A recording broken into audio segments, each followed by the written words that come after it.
Nia Shira Story. Wow. Hai, kembali lagi di Nia Shira Horror Story. Wow, Aokigahara. Hutan Aokigahara. Seperti apa misterinya? Simak dan dengarkan baik-baik. Aokigahara adalah hutan yang terletak di sebelah barat laut Gunung Fuji. Membentang dari kota Kawaguchiko hingga desa Narizawa, Prefektur Yamanashi. Aokigahara disebut juga hutan lautan pohon dan lautan pohon Gunung Fuji. Disebut demikian karena jika angin meniup pepohonan, di sana terlihat seperti keadaan ombak di laut. Wow, usia hutan ini diperkirakan sekitar 1200 tahun. Hutan ini dikenal sebagai tempat bundir populer di Jepang. Wow. Tanah Aokigahara terutama mengandung batuan vulkanik dan sulit ditembus dengan peralatan seperti beliung atau sekop. Terdapat pula berbagai jejak atau penanda setempat. Hutan yang sepi di kaki Gunung Fuji ini benar-benar gelap. Sepanjang jalan di beberapa titik hanya bisa terlihat pita-pita merah tas ransel yang ditinggalkan pemiliknya. Ada pula botol-botol sake kosong, kartu kredit, dompet Miyashiro, enggak. Serius Miyashiro, oke. Kartu kredit dan kaos kaki bekas. Benda itu adalah peninggalan orang-orang yang putus asa dan memilih mengakhiri hidupnya di sana. Dalam beberapa tahun terakhir, para wisatawan dan pendaki gunung yang menjelajahi Aokigahara menggunakan selotip plastik untuk menandai jejak mereka agar tidak tersesat. Meskipun pihak berwenang mencoba menghilangkannya berkali-kali, wisatawan dan pendaki gunung terus saja meninggalkan sampah. Dan sejumlah besar sampah berserakan di sepanjang kilometer pertama di hutan tersebut. Sebelum sampai pada objek wisata yang banyak dikunjungi seperti Gua Es dan Gua Angin setelah kilometer pertama dan pada arah menuju Gunung Fuji, keadaan hutan lebih lestari seiring dengan sedikitnya sampah atau benda yang ditinggalkan pengunjung dan sedikitnya tanda-tanda keberadaan manusia. Oke, seru ya, ini seru banget. Oke, kita lanjut lagi.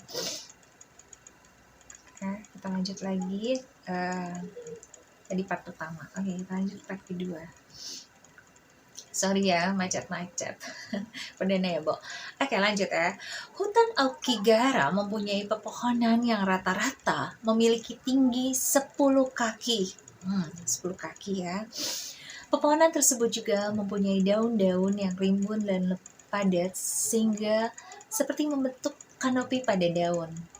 Oleh karena itu, cahaya matahari tak sepenuhnya dapat menyinari area hutan, guys. Karena dia bentuknya kanopi gitu ya, teman-teman. Oke. Alhasil, hutan Aokigahara ini selalu erat dengan nuansa yang kelam dan damai. Ibarat sepi, tenang gitu ya, teman-teman, tenang. Oke. Kemudian, jarang sekali matahari tak sepenuhnya dapat menyinari area hutan. Ya.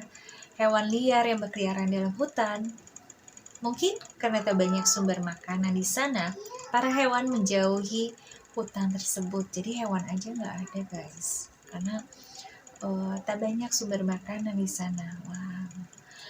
Di balik itu, hutan Aokigahara juga dianggap sebagai hutan yang sangat sunyi. Bahkan bagi para pejalan kaki, munculnya suara burung merupakan pemandangan yang jarang ditemui. Wow. Sehingga dapat membuat mereka terkejut ketika mendengarnya, guys. Karena kesunyian dari hutan tersebut dikabarkan suara-suara hantu yang merintih dan menangis bisa terdengar dari jarak yang jauh. Wow, serem ya guys. Dari jauh kamu bisa melihat pemandangan Gunung Fuji yang menenangkan bersama dengan hutan Aokigahara di bawah kakinya. Hanya saja pemandangan indah itu sebenarnya tak seindah dengan kenyataannya, guys. Pohonan yang rimbun dan seragam dapat dengan mudah membuatmu tersesat. Makanya tuh sering pakai kayak tali atau tambang untuk biar kita tuh nggak tersesat. Oke, kita lanjut ya guys ya. Itu sebabnya para pejalan kaki di Aokigahara biasanya mengikuti jalan setapak dan membawa pita berwarna untuk menandai jalan. Jika sampai tersesat, GPS dan ponsel tak akan berguna untuk digunakan di sana, guys. Oke. Jadi ponsel atau apapun nggak berguna ya, guys ya. Kenapa bisa gitu? Nah, Aokigahara yang sunyi merupakan tempat sunyi dan damai. Mungkin banyak orang berpikir bahwa hutan ini merupakan tempat yang tepat untuk peristirahatan terakhir mereka. Serem gak tuh guys ya? Aduh, kacau nih. Sehingga memungkinkan bagi sejumlah orang pergi ke Aokigahara hanya untuk mengakhiri hidup mereka. Aku kira untuk shopping ya guys, ternyata tuh mengakhiri hidup mereka. Ya ampun, dengan secara tenang tanpa ada gangguan. Jadi mengakhiri hidup aja harus tenang guys ya. Kita aja kalau belajar perlu tempat yang sunyi, tenang ya enggak sih, di kamar. Sama bagi sebagian mereka berpikir seperti itu, untuk bundir butuh tempat yang tenang yang tidak diganggu oleh siapapun. Iyalah kalau kita ada nongol ya kan gak jadi bundir ya kan, karena terganggu. Jadi memang untuk orang-orang yang terlihat ingin bundir kita harus temenin, kita harus krecokin ya, bahwa hidup itu berharga guys. Oke, aku lanjut ya. Oke. Tunggu. Oleh karenanya hutan ini dianggap sebagai situs bunuh bundir terpopuler setelah Golden Gate Bridge. Kamu tahu ya, itu yang pertama ya, yang di Golden Gate Bridge itu. Pemerintah Jepang sampai harus menyembunyikan angka kematian bundir di Aokigahara agar menghentikan tempat itu menjadi populer. Tak heran jika di sana kamu bisa menemukan papan peringatan untuk tidak bundir. Jadi udah dikasih imbauan ya untuk mereka yang ingin bundir tuh udah dikasih papan ya, udah kayak iklan Bo ya. Biasanya papan tersebut bertuliskan pesan menggugah seperti hidupmu merupakan anugerah berharga bagi orang tuamu, atau pikirkan tentang keluargamu, atau kalian yang tidak memiliki keluarga, pikirkan tentang masa depan diri kamu sendiri guys ya. Seperti itu. Jadi kadang kita harus berpikir 1000, 1.000.000 kali untuk melakukan itu ya guys, karena itu akan merugikan diri kamu sendiri. Oke, kita lanjut part 3 ya. Menurut cerita rakyat Jepang, roh gentayangan yang dikenal dengan nama Yurei dianggap menghantui hutan Aokigahara. Ya, jadi kamu yang mau ke sana pasti ketemu namanya hantu Yurei. Kamu hati-hati. Dalam waktu lama dia udah gentayangan di sana tuh udah waktu lama, jadi nggak pulang-pulang guys. Nggak tahu, nggak ada angkot atau nggak ada ojek ya, dia nggak pulang-pulang guys. Lanjut, biasanya ia digambarkan dalam sosok wanita yang pucat dengan baju putih panjang dan rambut berwarna hitam. Wow. Berdasarkan tradisi dan kepercayaan di Jepang, jika mengakhiri hidup dengan cara bundir, maka roh mereka tak dapat bergabung dengan para leluhur di dunia lain. Mungkin karena itulah Yurei bisa gentayangan tuh ya, bukan karena nggak ada angkot yang gue bilang tadi ya, karena tidak dapat bergabung ya. Oke, lanjut. Untuk menghindari hal itu, biasanya orang-orang yang meninggal karena bundir, mayatnya akan ditemani oleh seseorang. Petugas hutan Aokigahara biasanya melakukan ritual ini agar arwah orang yang bundir tak sendirian dan menjadi marah. Jadi menghindari si arwah ini marah guys, agar tidak gentayangan ya. Lanjut. Memang sudah lebih dari beberapa dekade, hutan Aokigahara terkenal sebagai situs bundir. Mungkin banyak orang dari kita hanya mengetahuinya baru-baru ini guys. Namun, hutan itu populer untuk dijadikan tempat bundir sejak tahun berapa guys? 1950 ya. Beberapa literatur dianggap sempat mendongkrak kepopuleran hutan Aokigahara sebagai tempat bundir. Ya. Pada tahun 1960, penulis Seiko Matsumoto menulis novel yang disebut dengan Kuroi Kaijo. Kisah yang ditulisnya berakhir dengan tragis, yakni dua pasangan yang saling mencintai mati bundir bersama. Wow. Sejak novel itu melejit, kasus bundir dikabarkan mengalami peningkatan. Jadi sejak novel itu ada kasus bundir, apakah novel itu menjadi inspirasi ya? Nah, itu juga kadang harus dipikirkan ya guys ya. Kalian menonton ini, aku harap tidak yang jadi niat untuk bundir, jangan sampai mau bundir ya, karena itu akan merugikan diri kalian sendiri ya. Oke, lanjut. Tak hanya novel Matsumoto, Wataru Surumoi yang menciptakan buku kontroversial tentang bundir pada tahun 1993 juga menyebutkan hutan Aokigahara merupakan tempat yang paling tepat untuk mengakhiri hidup. Tak kaget jika buku Surumoi kerap ditemukan dekat dengan jasad orang yang bundir di hutan itu. Serem ya guys, serem banget ya. Oke, lanjut. Aduh, aku merinding nih guys bacain ini. Cerita kuno, orang tua yang ditinggalkan. Nah, ini nih ya. Oke. Kehidupan yang sulit serta kemiskinan membuat para anak tega membuang orang tuanya mereka sendiri ke hutan. Hal ini dilakukan karena zaman dahulu guys, orang-orang miskin tak memiliki cukup makanan yang bisa diberikan pada seluruh anggota keluarga. Sehingga anggota keluarga paling tua seperti ibu, mereka perlu singkirkan demi bertahan hidup. Kita jangan sampai kayak gitu ya guys ya. Kita tidak boleh menyingkirkan siapapun, apalagi keluarga kita, teman kita. Kita harus merangkul mereka guys ya. Siapa tahu mereka sukses, siapa tahu mereka memang gantian gitu ya guys, gantian karena roda itu berputar. Oke, lanjut.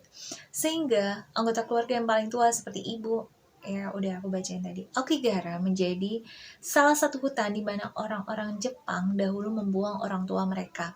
Biasanya orang-orang tua yang ditinggalkan akan perlahan meninggal karena kelaparan dan dikabarkan akan menghantui hutan tempat ia meninggal guys.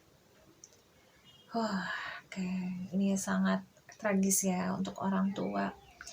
Jadi bagi mereka daripada merepotkan ya, mungkin merepotkan, gak ada cukup makan aja orang tua mereka dibuang di hutan itu, ya ampun.